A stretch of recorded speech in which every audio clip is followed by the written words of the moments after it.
엘살바도르의 초대형 교도소, 가장 위험한 범죄자들을 위한 감옥. 엘살바도르의 산비엔테 화산에서 멀지 않은 계곡에 나라에서 가장 위험한 범죄자들을 수용할 초대형 교도소가 새롭게 들어섰습니다.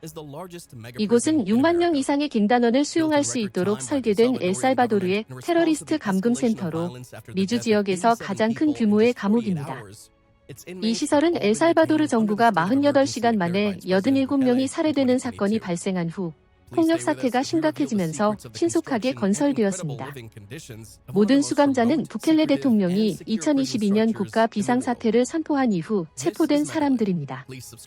이곳은 세계에서 가장 외딴 곳에 위치한 비밀스럽고도 철저한 보안 시설을 갖춘 교도소 중 하나로 평가받고 있습니다. 엘살바도르의 갱단과 국가 비상사태의 배경. 엘살바도르는 오랫동안 마라살바트루차와 바리오 18이라는 두 개의 강력한 범죄 조직의 영향을 받아왔습니다. 이 갱단들은 원래 미국에서 생겨났지만 1990년대 엘살바도르 내전이 끝난 후 미국이 갱단 연루자들을 본국으로 추방하면서 엘살바도르에도 확산되었습니다.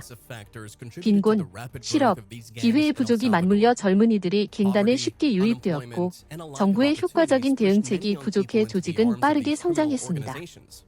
이에 엘살바도르 정부는 2022년 3월 27일 대규모 갱단 소탕 작전, 일명 갱단과의 전쟁을 개시했습니다. 단 이틀 동안 범죄 조직이 저지른 연쇄살인으로 87명이 목숨을 잃자 엘살바도르 정부는 즉시 국가 비상사태를 선포하고 헌법상 일부 권리를 정지시켰습니다. 이를 통해 경찰은 의심되는 갱단원들을 대규모로 체포할 수 있었습니다. 이후 2024년 11월까지 비상사태는 32차례 연장되었으며 약 88만 명이 갱단 연루 혐의로 체포되었습니다. 이러한 강력한 단속으로 인해 엘살바도르는 2023년 기준 세계에서 가장 높은 수감률을 기록했습니다. 그러나 그 결과 살인율이 6개월 만에 57% 감소하며 오랫동안 세계에서 가장 위험한 나라 중 하나였던 엘살바도르가 비교적 안전한 나라로 변했습니다.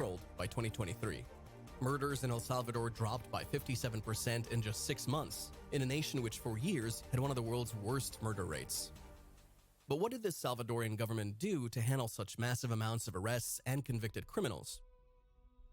Following the tragic events of 2022, the Salvadorian state immediately purchased 세계 최대 규모의 초대형 감옥 건설.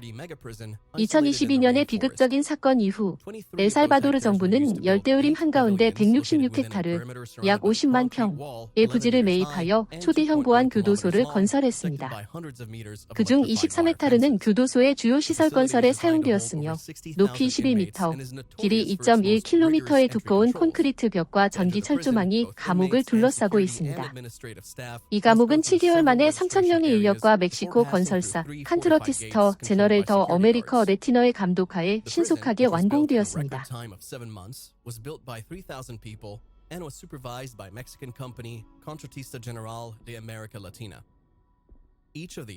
시설 내부에는 8개의 독립된 구역, 파빌리온이 있으며 각 구역에는 32개의 감방이 존재합니다.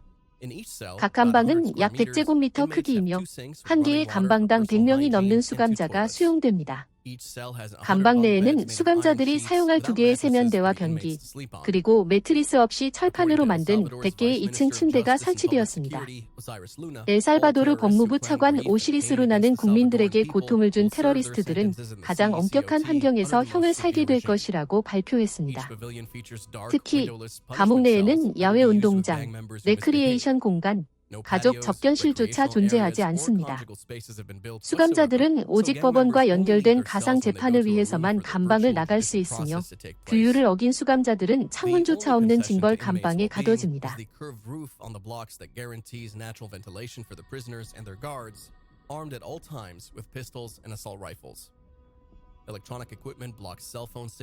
완벽한 보안 시스템과 수감자들의 생활. 이 감옥은 철저한 보안 시스템을 갖추고 있어 수감자들이 외부와 접촉하는 것이 사실상 불가능합니다. 전자 장비를 통해 휴대전화 신호 및 모든 통신수단을 차단. 권총과 돌격 소총으로 무장한 경비원이 24시간 교대로 감시. 교도소 자체 전력 공급 시스템, 변전소 8개, 과 긴급 발전기 구비, 600큐빅미터 용량의 물 분배 시설과 4개의 대형 물탱크 운영, 수감자들의 삶은 극도로 제한적입니다.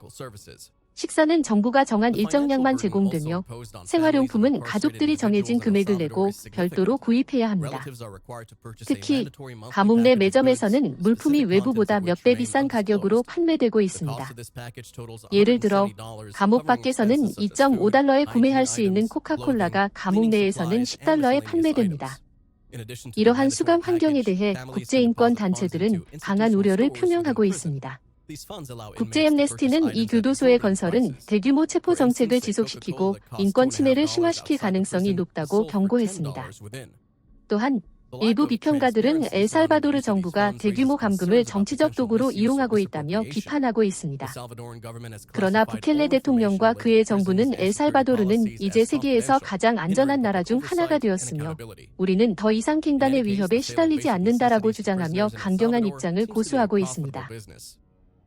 If the mandatory payment is extended to all prisons, the government of Nayib Bukele could begin to collect some $17 million per month. President Bukele himself announced on his social media the first transfer of prisoners to his mega prison. With a striking audiovisual display, he spread the word about the arrival of the first 2,000 inmates. This will be their new home, where they will live for decades, mixed together, without being able to do more harm to the population. He wrote on his Twitter account along with several images, further raising 이 his 감옥의 hardline rhetoric. 미래는 엘살바도르 정부는 이 감옥이 강력한 법 집행의 상징이 될 것이라고 선언했습니다. 현재도 국가 비상사태가 지속적으로 연장되고 있으며 이러한 대규모 체포 작전은 앞으로도 계속될 가능성이 큽니다. 그러나 많은 전문가들은 이 방식이 장기적으로 지속 가능할지에 대한 의문을 제기하고 있습니다. 범죄자들을 단순히 가두는 것만으로는 문제를 해결할 수 없으며 사회적, 경제적 해결책이 필요하다는 의견이 나오고 있습니다. 엘살바도르가 강력한 법 집행과 인권 보호 사이에서 어떤 선택을 할지, 그리고 이 감옥이 어떤 영향을 미칠지는 앞으로 지켜봐야 할 것입니다. Who believes the mega prison is a disgrace for the country, while the Salvadoran government boasts of having the largest prison in Latin America. Montenegro believes the facility carries risks of overcrowding and violence. Andro Oliva, rector of the Jesuit Central American University, believes that the government should support the rehabilitation of prisoners since they deserve a second chance.